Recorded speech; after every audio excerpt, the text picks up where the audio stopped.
adjusting, adapting to the current state of things. Even if there's no patch, teams just change how they approach the game. Yeah. Absolutely. And I mean, we'll talk about this tomorrow when we do complexity. That the thing that's impressed me so much about that team is that they showed up to this event a vastly better team than the team that won the Americas qualifiers.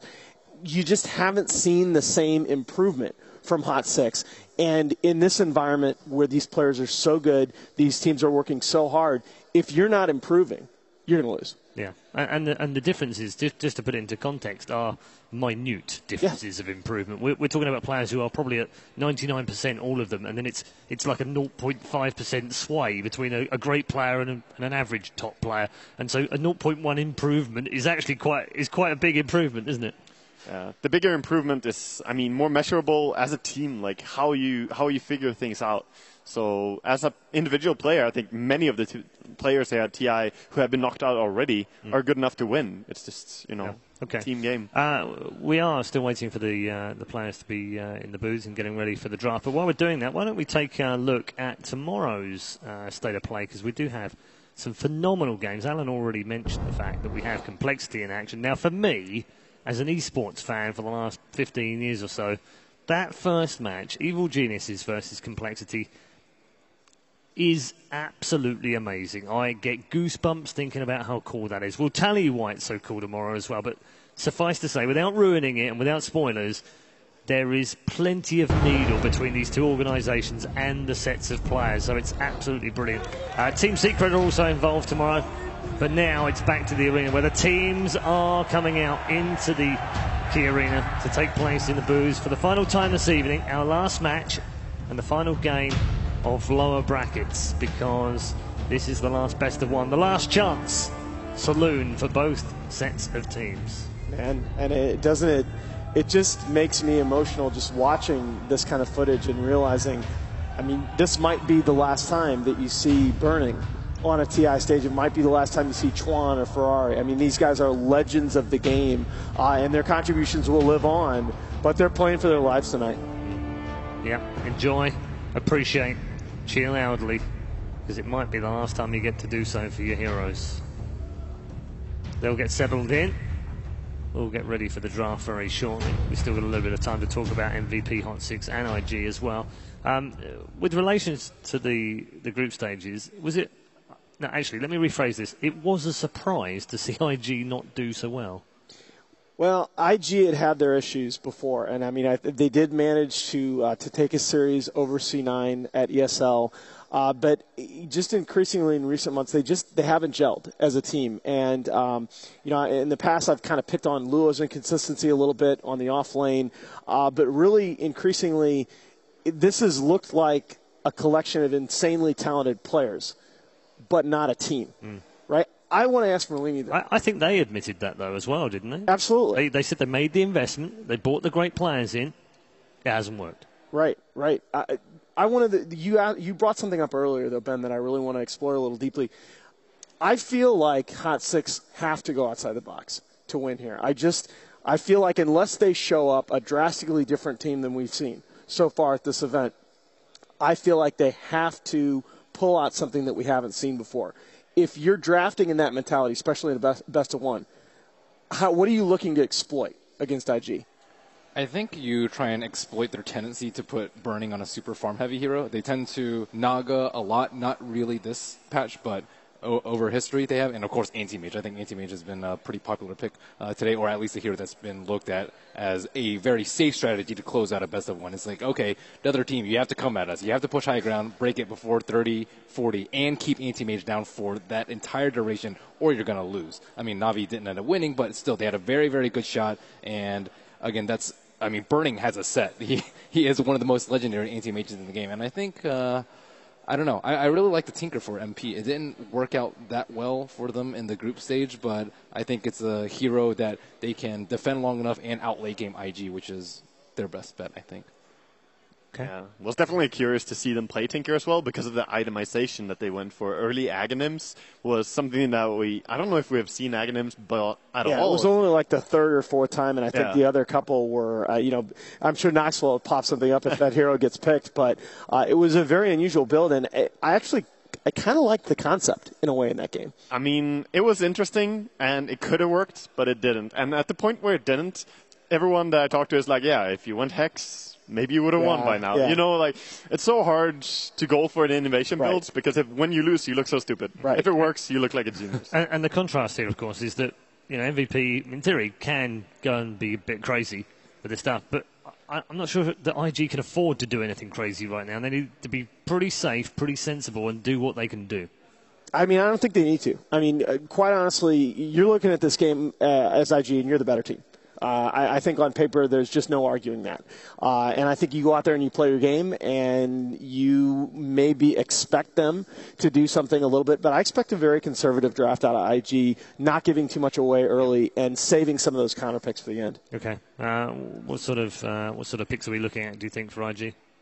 I'm not sure about the picks, but like the way they need to approach that game, they need to me, rely on Xuan and Faith. They need to give them the trust they deserve, and if Xuan and Faith, they like their rotations early on and everything, like they weren't when that team was successful, they were the backbone of the team.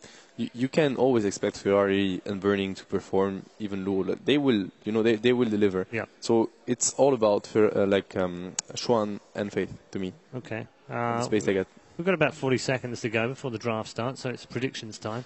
Let's put you on the spot very quickly, Malik. IG. Yeah, IG. Chong Winterwyven, IG wins. Yeah, IG too. Yeah, I had a funny feeling that might have been a clean sweep, so we've still got 30 seconds. My heart is still with you, Jerex. I would love to see MVP Hot Six show us something tonight. The fact is they just haven't shown us that spark so far this tournament that carried them through the SEA qualifiers. Yeah, I think you're all in agreement. This is probably the most one-sided prediction of the evening anyway. Yeah, it is for sure. I look forward to something crazy for sure. We will see if MVP Hot Six bring it. Hot Six's turn to battle. Invictus Gaming versus MVP Hot Six.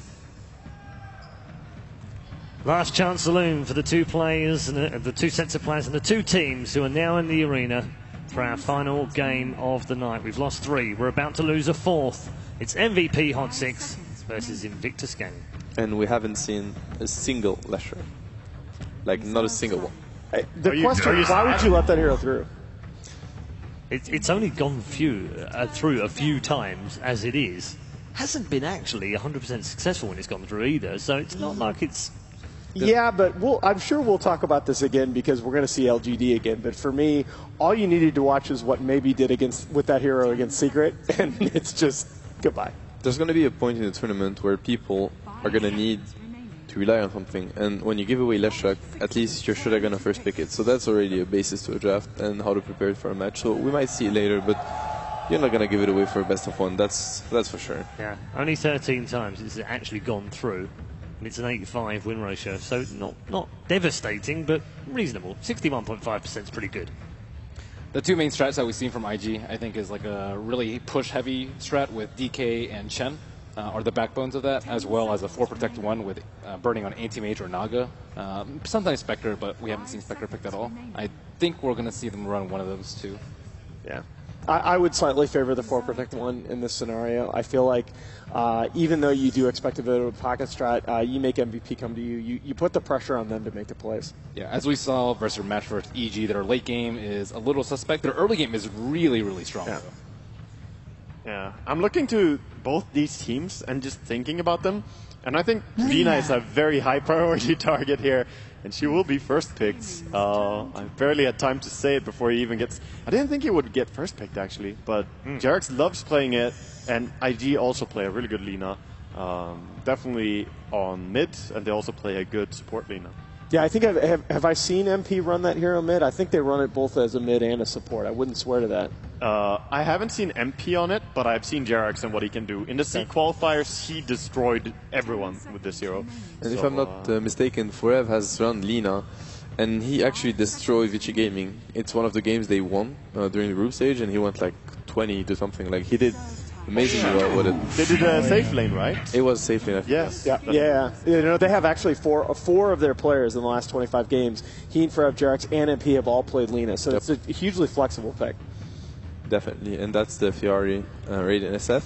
Unless it is, Schwan or Faith that plays it and Ferrari plays support, but I don't think it's going to happen this I don't think round, we're so going to have the it's same. safe to assume that it's going to be a Ferrari SF. I don't think we're going to have the Fnatic thing happening here. I doubt that Ferrari is going to be like, yeah, you know what? It's actually not I'm going to play like the support. You get to play it. No, I mean, the common point with Fnatic though was that I believe IG changed drafters during the group stage at some point, and Luo got to draft for a few games, which is generally not a very good sign, for a team. Yeah. And now they're back to Faith, which is rather positive. After they got a few days to think about what they did and wrong, especially. So it can. I mean, it can be a good decision for the team. It's just a sign that something is not right. So exactly. it's bad that it is happening, but it could have helped as well to get new perspectives. What exactly do you think IG's biggest weakness was during the group stage? Like why they underperformed so Their team play, to me, and as I said earlier, also the space they give to their supports. I think the movement of your support early on is what's going to decide how the game's going to be played. And Faith and Schwan, they're known to be very, they're a very good support duo. They used to play with each other, and they're usually really the backbone of the team. And I haven't feel like they were in the last games they played. I watched a lot of their games casting, and we cast a lot of C9 games and IG games, me and Toby. And IG, what I felt was off for them was just when they went into team fights, they would sometimes not really overextend and dive the way you imagine, like into towers and stuff. They just put themselves in unfortunate situations. A slow and steady move, but into a bad scenario where you get surrounded or so. And it sometimes cost them the entire game. And Sean was playing really well in the majority of their games.